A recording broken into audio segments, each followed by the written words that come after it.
Good morning. This is a talk on the future with machine learning and data science. And I will try to be as brief as possible, but give you all the important information. I want to start with our human evolution. We have evolved from the ape-like ancestors to, standing humans with devices and weapons, and now we've gone back to, in some ways, like a joke, to a bending human who is sort of working on a computer. But anyway, that's just a way that we have evolved. And then through our evolution, more recently, the Industrial Revolution in the 1900s, the, we invented the mechanical devices to augment or replace the human capability. So with that came the job losses and other things, because these mechanical devices were much faster, perhaps more efficient, and would not complain about anything and work very, very hard. As long as they break, then we can replace them with a new one.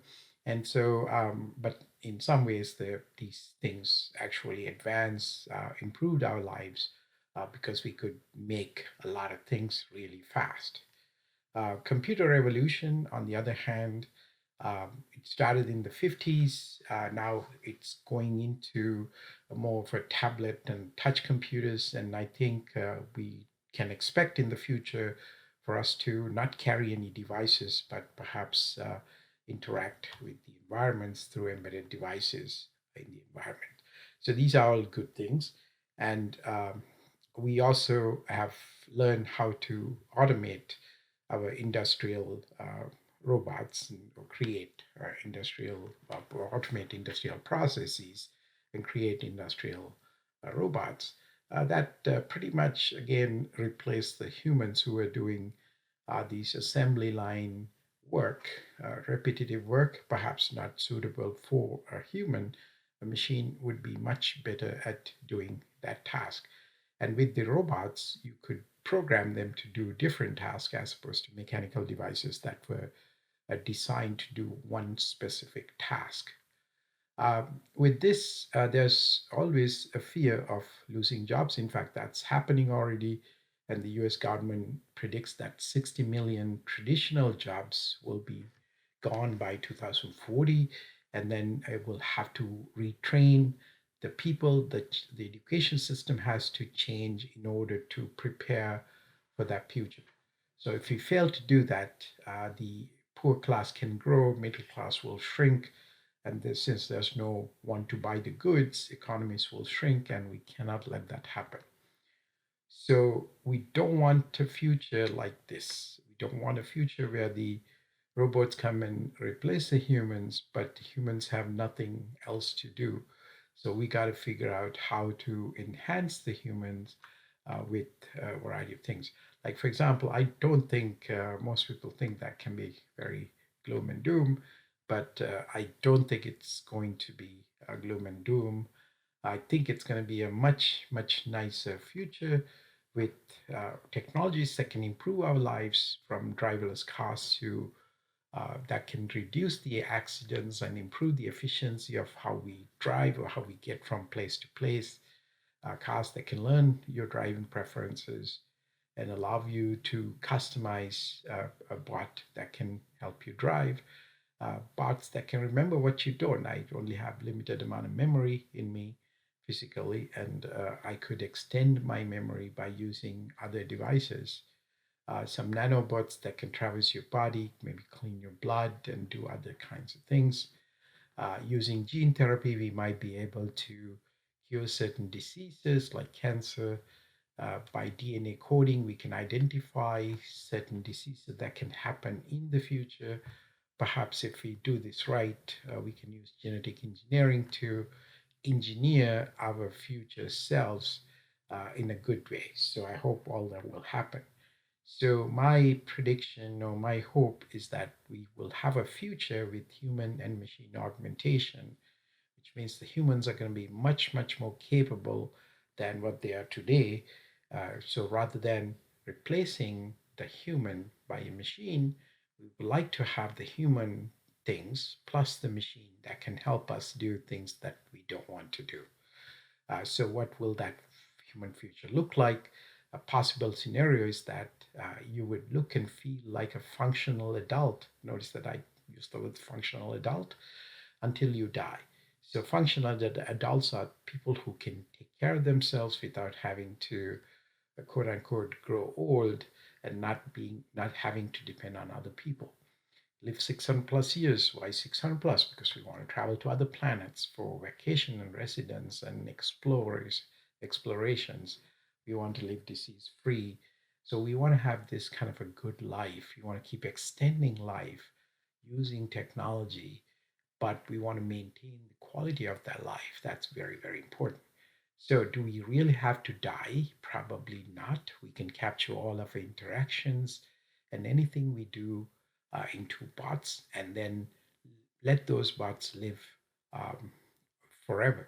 So that's going to be, so this way, when we say die, it's our physical body that may die, but ourselves, our characteristics, our personalities now captured in some form of a digital form that can survive in some kind of an avatar, and our future generations can enjoy their great grandfathers and enjoy and think, learn what they thought, what they did, and so on. So back to the future, 2000. Back to 2016. So we want to define this as the era of machine learning and data sciences. If you really want to put this into a graphical form, we can think about math and statistics, very important disciplines in terms of doing machine learning and data sciences. Hacking skills are really important. Knowing how to code and how to work with computers is very important. The expertise in a certain field is very, very important. Sometimes this expertise, a computer cannot learn this expertise. The humans can learn in very, very different ways. Where you don't want to be is in the danger zone where you have hacking skills, you have expertise, but you don't know math and statistics. What will happen here is that you may try to compute something that's not computable. Now, the computing has its own limitations, and therefore we don't understand those limitations if you don't know math and statistics. If you know math and statistics, and if you have hacking skills, you can claim yourself to know machine learning. If you know math and statistics and you have substantive experiences, you can do traditional research. Now, if you have all three of them, math and statistics, hacking skills, and expertise, that's where we call data science. So this way, we can be sure that the computers may not be able to replace us because we have certain expertise in a field that the machines may not be able to learn quite fast. So what type of machines that we would like to see? Think about the five senses: the touch and the seeing something, tasting something, smelling something, hearing something. So there's a lot of focus on teaching machines nowadays on how to speak. That means you provide a text to the machine, and that text is going to be converted to some sort of a synthetic voice. So that's the machines that are speaking. The machines can see that some form of an image is fed into a machine. The machine may be able to uh, compare this image to a lot of different things and see what category this image belongs to. Machines that can hear, machines that can hear speech of some kind of a voice and convert that to text and try to understand what that speech means. So the question is, can we teach machines how to smell and feel? Those are the other two senses that may be much, much harder. So think about machines that can think. What do we mean by thinking? The Wikipedia defines thinking as using thought or rational judgment or some sort of an intelligent thing. That means we can think about something if we can know how to do something. Like, for example, we can think about how to solve a problem if we have solved a similar type of problem. So we might be able to build machines that can think based on their prior experiences. So if we can imagine that if I can build a machine that I feed all my prior experiences into this machine may be able to somehow aggregate my prior experiences to think about something. Or if you have to solve one problem, you can solve other similar problems in the same category. So that's probably possible to do that. And the machines that can feel, that might be a little bit harder. Um, and this means that the feeling is a very, it's an emotional state or reaction. And I'm not quite sure that this may be a unique characteristics of human beings. The machines may not be able to do that because the feeling is a very non-deterministic kind of a act.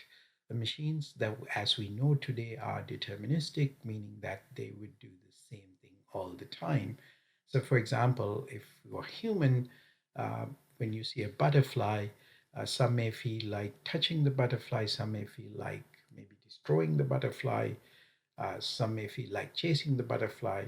But that so the each human will react in a different way, but a machine mayn't react in the same way because machines are deterministic things. So there perhaps the way we think about feeling cannot be programmed into a machine. Machines that can create, the creativity is also very difficult. The use of imagination or the original ideas. This means that things that we haven't thought about before. So people don't understand where the creativity come from in the brain. Unless we completely understand the brain, then we might be able to talk about the creativity. So let's start with the foundations of machine learning. Machine learning is, by definition, is how we get a machine to learn about something. There are a bunch of things that are important in understanding machine learning. If you want to be technical, uh, things like Bayesian networks or dimensional reduction or neural networks or deep neural networks or cluster analysis. These are all very, very important topics when we think about machine learning. A Bayesian network is essentially sort of a belief network, which is more like a some sort of a graphical model, or we can call it a directed acyclic graph. That means it has no cycles, and one event can cause another event. Uh, so, for example, rain can cause the grass to be wet, a sprinkler can cause the grass to be wet, and so on. So that's sort of a simple Bayesian network. So having this kind of information is very important for a machine to learn certain behaviors. If it rains, the grass will be wet, uh, or if its sprinklers are on, the grass will be wet, provided you're in a context where the rain, there's no roof over the grass. Perhaps that's not possible. Therefore, most likely the grass will be wet. Supervised learning talks about the uh, the machine learning task of inferring function from label training data. So you provide raw data with some labels, and then there are some features you want to extract from this data, and then you train the model using some sort of a learning algorithm. Could be neural network. You're providing a bunch of features in their data, then you come up with a model, you evaluate the model, you probably update the features to uh, maybe refine the model. And then when you have, after you have trained the set, then you can predict by providing new data and new feature extraction, and you do a feature vector now, not a feature matrix, because we provided a lot of data here, but now we provide one set of data, and then we want the model to predict what's going to happen and provide some sort of an output. Statistical classification is very important in machine learning, that it's the problem of identifying to which set of categories a new observation belongs. So, for example, if you have a bunch of data, X's and O's, you draw a line. We say anything below this line are X's, anything above this line are most likely be O's. So that's sort of an underfitting of the too simplistic model of fitting. This is a much better model of fitting where all the x's get into one side and most likely all these o's get into the other side with some probability that some of the x's will end up on that side. And then a good fit would be something like that, a simple function perhaps that can separate the space into two. In this case, this is an overfitting where you would try to be perfect, which is going to be very, very difficult to do. Uh, the regression analysis is another area of machine learning is very important. Regression analysis is a statistical process for estimating the relationship among variables. You can take two variables and estimate the relationship and get the best fit line through these variables. You have typically have a dependent variables and a bunch of independent variables. So independent variables are the predictors that predict something. Um, so clusters, another task that is very important. Clusters, meaning that you got a bunch of data that we want to group them into clusters by using some sort of a machine learning algorithm. You want to categorize them into groups. Um, so so the dimensional reduction is another concept of machine learning where you have many dimensions in traditional data, but through dimensional reduction, you can go from a three-dimensional object to a two-dimensional to essentially a one-dimensional and find the best features that can reduce these very high degree dimension into small dimensions. Neural Networks is one of my books in 1998, which happens to be the first interactive textbook or e-textbook in the US or perhaps in the world. The goal there was to create a simplistic model where we have a input layer, a certain number of inputs come. There's a hidden layer. You can think of hidden layer as a function, and there's an output. The output is based on the input. So the basic idea of a neural network is that you provide a certain set of data, and using functions, you expect a certain output. And if the output does not match the expected output, you have an error factor. You try to use some sort of back propagation algorithm, which we don't want to talk about here, to reduce the error and then slowly train the algorithm by using many, many inputs and expected outputs. Nowadays, the deep neural networks have become very, very popular with the advancement of this is one of the major reasons for machine learning to advance in the recent years, that deep neural networks. So instead of one hidden layer, now we have multiple layers, and then you can have input layer and the output layers here. And as you can imagine, there are many connections. These are many matrices that will be generated that you have to multiply. So when you think about billions of nodes and many, many networks, it can become computationally very difficult to do. But with the distributed computing and smart algorithms, we have been able to use these deep neural networks, which seems to be learning much faster than other things. Obviously, hidden Markov models are another things. We won't go into details there. So foundations of data sciences are the hacking method statistics and the substantive experiences. So these days, many people talk about data sciences. Now, data science is becoming very, very popular.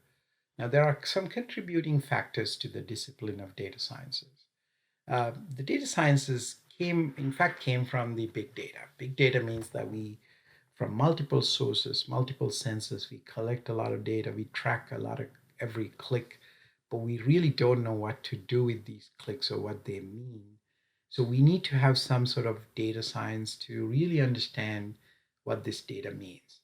We also have come a long way from a regular flash SSD to fast disk to capacity disk to cloud storage now.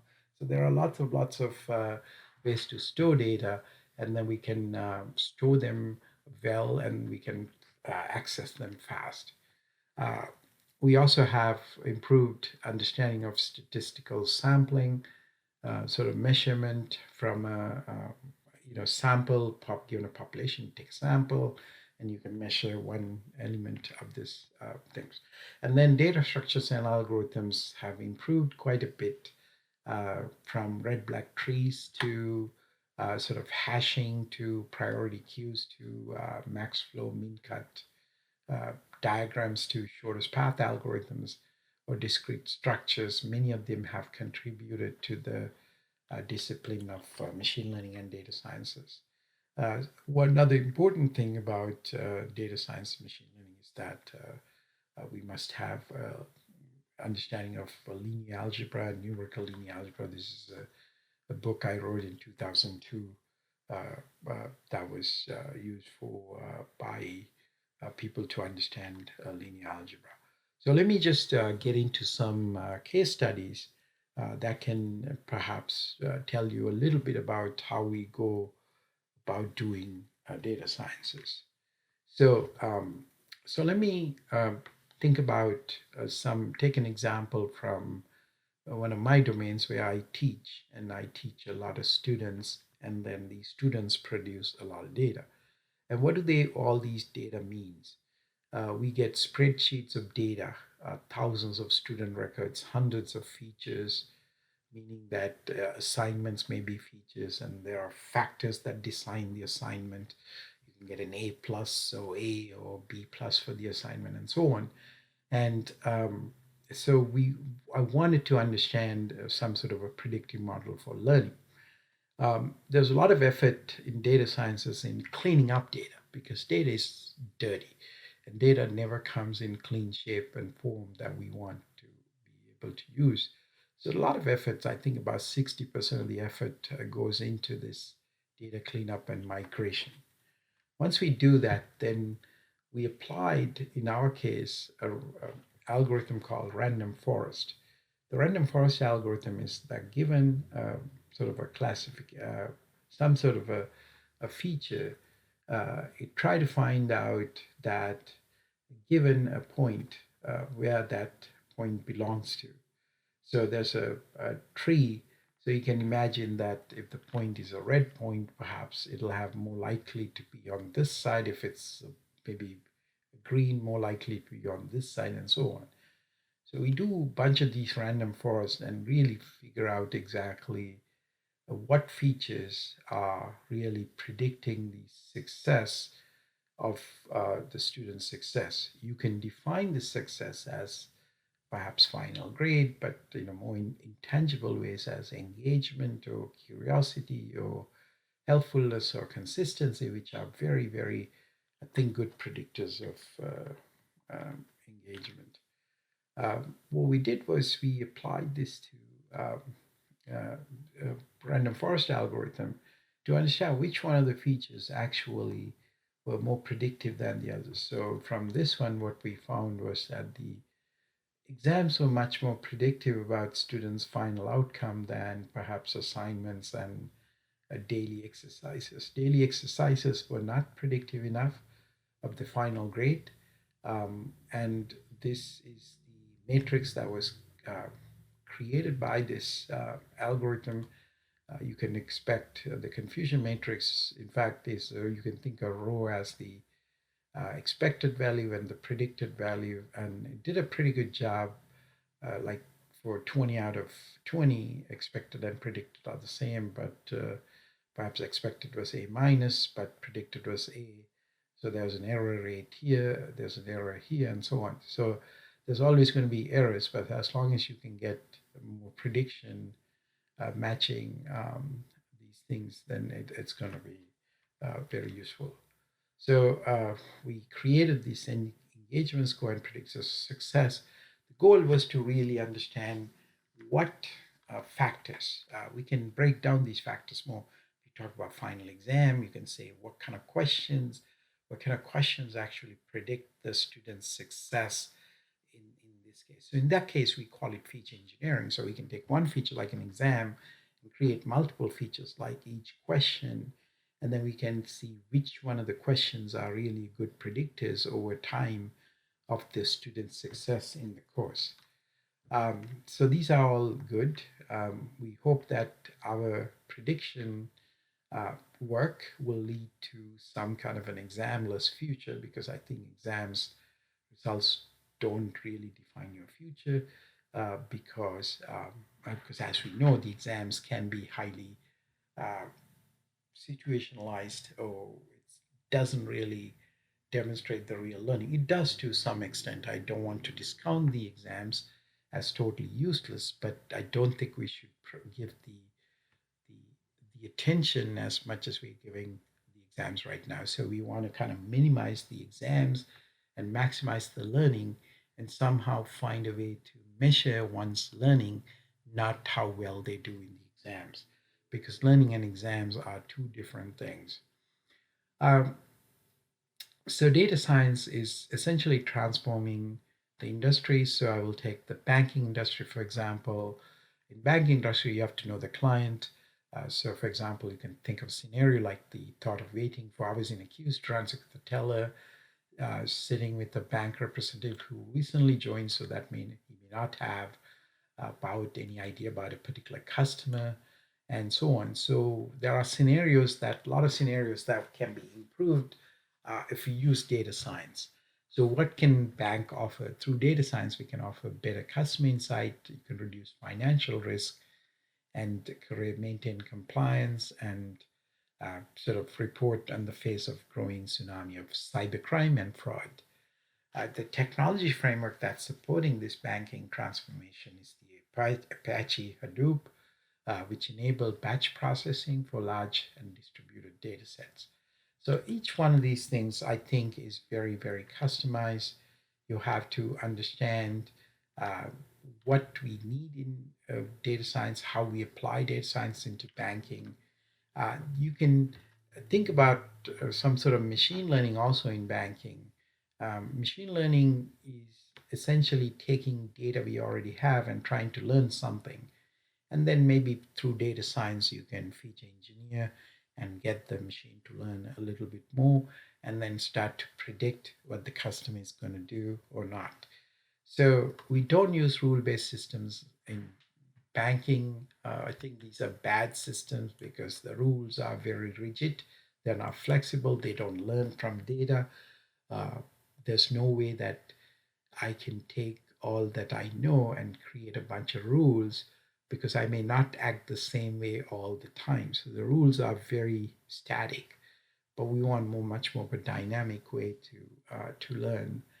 Um, so we want to learn. So if you're going to apply machine learning in banking, we want to learn about the customer from prior data. So what does this customer look like? What sort of characteristics? So many dimensional data, like you collect a lot of things about this customer, the habits of coming to the bank, doing transactions. So there are many things that we can learn about this customer from the prior data, that it's humanly impossible for some person to go through all these thousands of data points, but a machine can do this really well. Now we apply the machine learning to new customers or returning customers, saying that we know in certain scenarios some of the predictors of success. So for example, just like I said that in my field, that we want to know which student, what feature will predict the final outcome. In banking, you can think about what factors or what factor of factors will make that loan possible, and get the person to be the bank customer. So, like for example, what products to sell, when and to whom. How do we manage the risk of knowing the credit worthiness of a customer, which is very important. So the data can help you do that, and do product analytics and do customer segmentation, because not every customer is the same. Some customers are different. I mean, customers are different from each other, so you have to understand customers fairly well to do this. So right now we don't do a good job. We do a very human-centric job, but with machine learning and data, we can do a better job. So where's the human in this process? The human managers are still very important.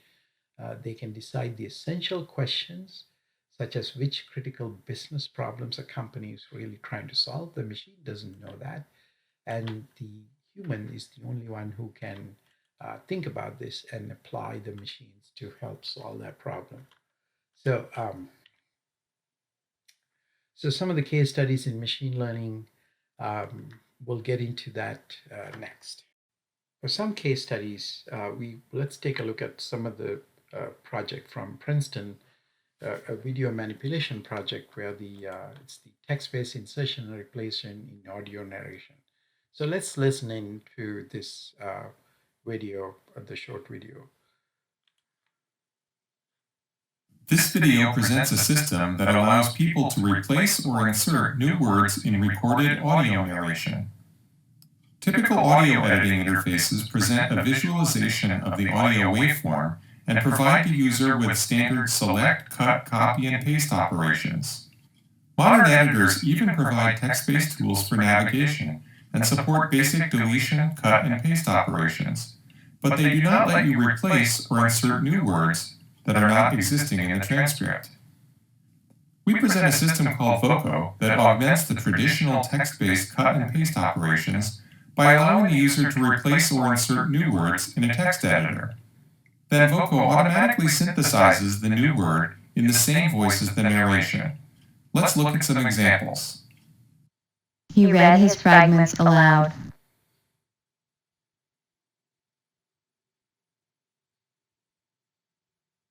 He read his name aloud. I remembered the red wine of the Italian rancho and shuddered inwardly.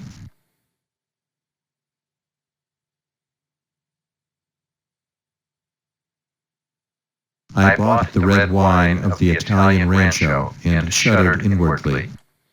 So as you can imagine, as you can see, the goal of that video was to show that it's possible to synthesize using machine learning, that you can learn, you can synthesize voice, and you can replace the words in a video and get the speaker to say something different.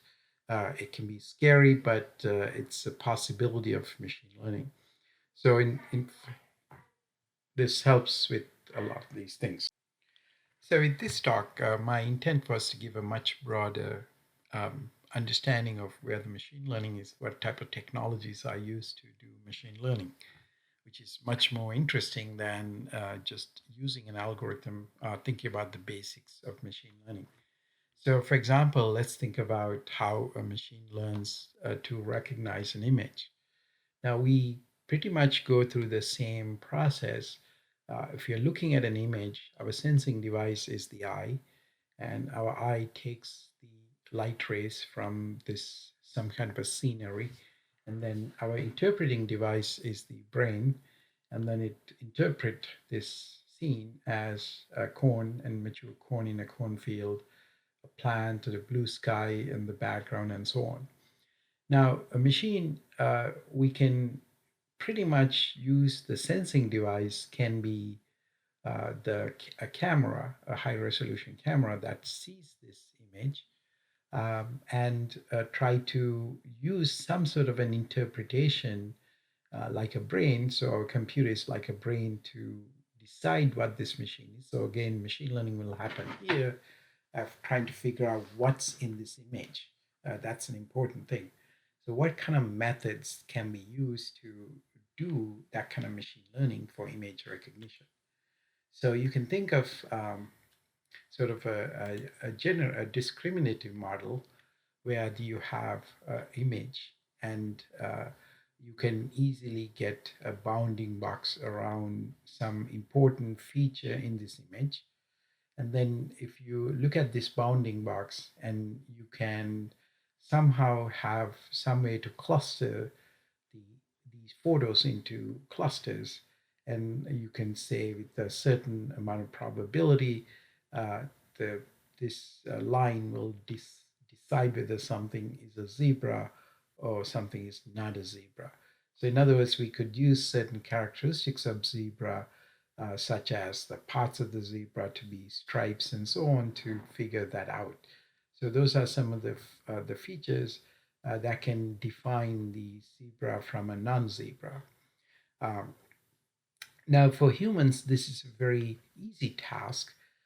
You can easily teach a human this is a zebra, and even a baby can recognize that's a zebra very, very quickly. But for a machine, this takes quite a bit of time, so we don't really understand all of it yet, how humans and machine recognize images. Now, perhaps in this case, in a discriminative model, we assume that the whole image is exposed to the human or to the machine, and then somehow it's recognized.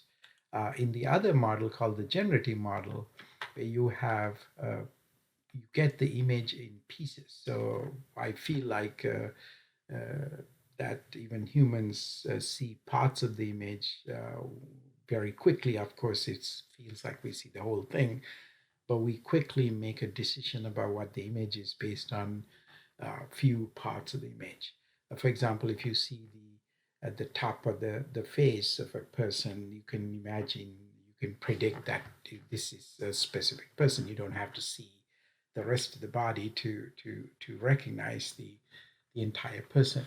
So in a generative model, that you can have a probability that image is a zebra is very low, and this given a zebra, this is the image of a zebra is very low. Given no zebra, this probability of image is somewhat in the middle, and this is given a zebra, this image can be a zebra, and so on. So this is sort of the way you take an image, break it up into parts, and figure out exactly where the zebras can be recognized. Learning about things, again, a very generic category of learning about whether it's not clear yet how to model categories, so we learn what distinguishes them rather than manually specify the difference. Like, for example, all these are chairs, but they don't look alike, and so we want to kind of think about, there's no one specific way to define a chair, so and we try to say what is not a chair. So if you can say this is not a chair, then whatever is left is a chair, and so on. So we're trying to figure out what factors makes the definition of a chair. And then image, like I said, there are very simple ways to process an image to identify the boundaries and break it up, focus, zoom on, and do a lot of things. So these are very interesting areas. And so here's a demo of a real-time image recognition, but I won't go through that. One of the things about the image machine learning, or very much a system that's been very well used or try to commercialize, is the IBM Watson, which used to play Jeopardy, and it beat a human. So now IBM is trying to commercialize this technology. And same technology was applied to create a sort of virtual tutor or teaching assistant called Jill Watson. And this Jill was up all night, all day, responding to questions from students, but students didn't know that it was not a human assistant.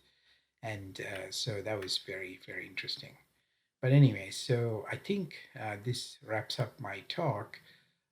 There are a bunch of bonus slides here that you can go through. There are fundamental data structures that are important in machine learning, things like seam carving that's important in machine learning, or seam carving that's important processing, or important algorithmic details. So essentially, the going back to the beginning of my talk, we discussed the sort of the future, and I try to give you a much more broader understanding of machine learning and data sciences. And to me, the machine learning is very, very difficult still. We can build machines that can do certain things, but we cannot build machines like humans yet that are very general purpose machines. So humans can do a lot of things, humans can learn a lot of things and do a lot of things, but we're not sure whether we can have machines learn a lot of things and do a lot of things like a single machine. So therefore, we can have machines that can do very, specific things really well, but may not be able to create a generic machine at least in the near future. In terms of data sciences, that's an exciting field these days. because many people are going to look at all this big data and trying to figure out how to get the machines to learn this data, whether they are sort of labeled data or unlabeled data, and then find out some sort of predictive models that can only be created by humans with the knowledge in math, statistics, hacking skills, and obviously knowing the field really well. That's an important thing.